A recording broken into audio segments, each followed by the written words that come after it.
विद्यार्थियों, Neelansh math classes में आप सबों का स्वागत है। मैं निरंजन कुमार आज 10वीं वर्ग के प्रथम चैप्टर वास्तविक संख्या के एक महत्वपूर्ण टॉपिक लसा मसा पर चर्चा कर रहे हैं। इस चैप्टर में हम लसा और मसा को अभाज्य गुणनखंड विधि द्वारा हल करेंगे। पिछले वीडियो में भी अभाज्य गुणनखंड के द्वारा किसी भी संख्या का लसा और मसा निकाले थे। तो यहाँ एक प्रमेय है, दो संख्याओं का लसा और मसा का गुणनफल दोनों संख्याओं के गुणनफल के बराबर होता है। यदि दो संख्या a और b है और इन दोनों संख्याओं का मसा c और d है, मसा c और लसा d है, तो a गुने b बराबर c गुने d होगा। कहने का मतलब है कि यदि दो संख्याओं का अगर लसा निकलता है, मसा निकलता है, तो लसा और मसा का गुणनफल दोनों संख्या के गुणनफल के बराबर होगा। इसे हमें सिद्ध करना है। इसे हम उदाहरण के द्वारा सिद्ध करेंगे। दो संख्या लिए हैं 36 और 64। एक जगह पर 36 है और बी के जगह पर 64 है। इसे अभाज्य गुणनखंड विधि द्वारा मसा निकालेंगे और लसा निकालेंगे और फिर इसे गुना कर कर देखेंगे कि ऐसा स्टेटमेंट आता है या नहीं आता है। अगर आता है तो यह कथन सही है, अगर नहीं आता है तो यह कथन गलत है। तो चलते हैं। 36 का सबसे पहले हम अभाज्य गुणनखंड करते हैं। 36 का 2 18 2 9 3 3। 36 बराबर क्या लिख सकते हैं? 36 बराबर 2 गुने 2 3 गुने 3 बराबर 2 के पावर 2 गुने 3 के पावर 2। अब 64 का अभाज्य गुणनखंड करेंगे। 2 32 2 16 2 8 2 4 2 2 1 2 3 4 5 6। 64 बराबर 2 गुने 2 गुने 2 गुने 2 गुने 2 गुने 2 6 बार 2 के पावर 6।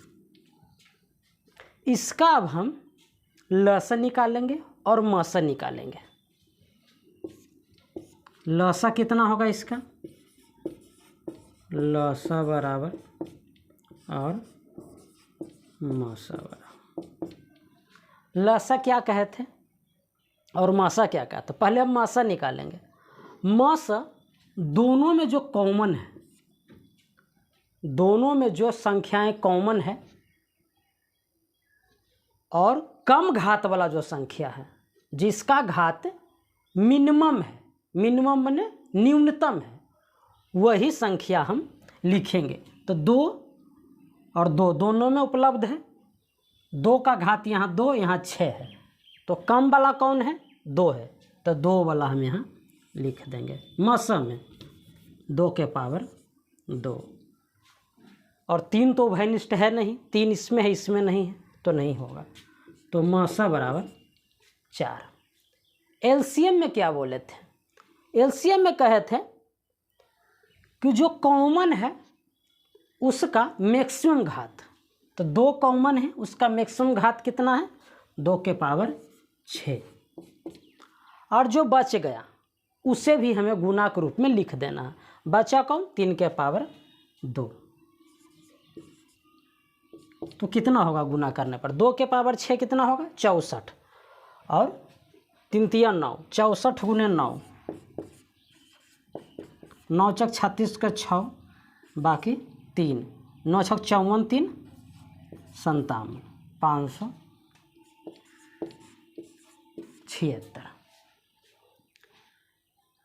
एक बार जांच कर लेंगे। 4 से अगर आप 64 में और 36 में भाग देंगे तो कट जाएगा, और 36 और 64 में अगर 576 में भाग दीजिएगा तो 576 पूरी विभाजित हो जाएगा। अगर ऐसा है तो इसका लसा और मसा सही है।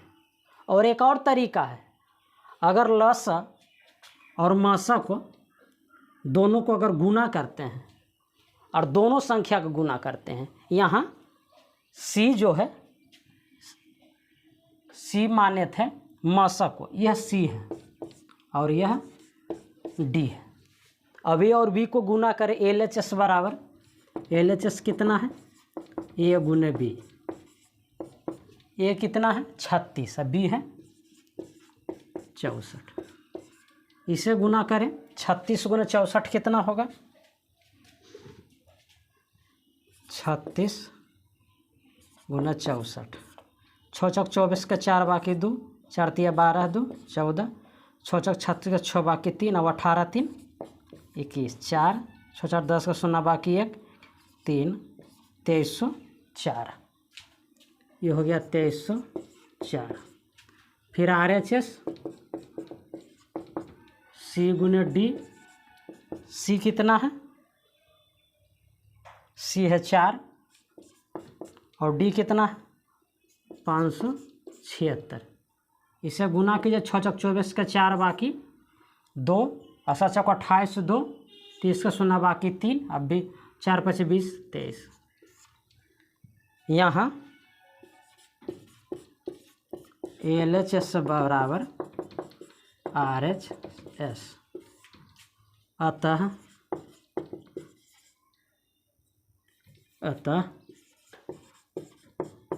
उपरोक्त कथन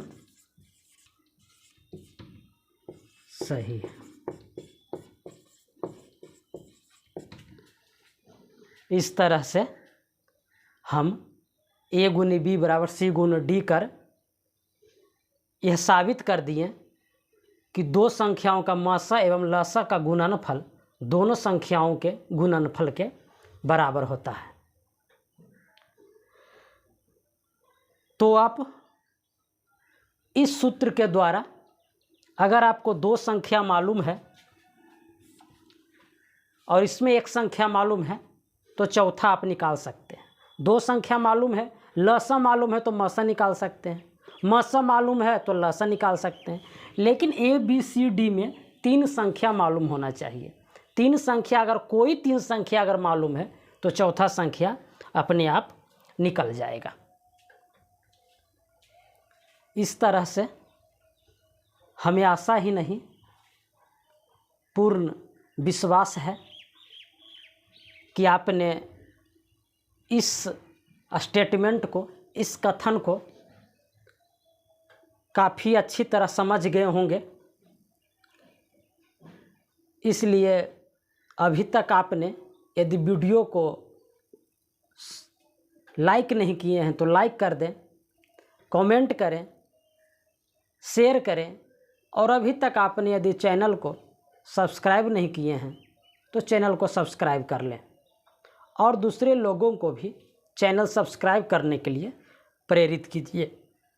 आने वाले वीडियो तक सभी विद्यार्थियों को नीलांश मैथ क्लासेस और मेरे तरफ से मंगलमय उज्ज्वल भविष्य का कामना करता हूँ। धन्यवाद।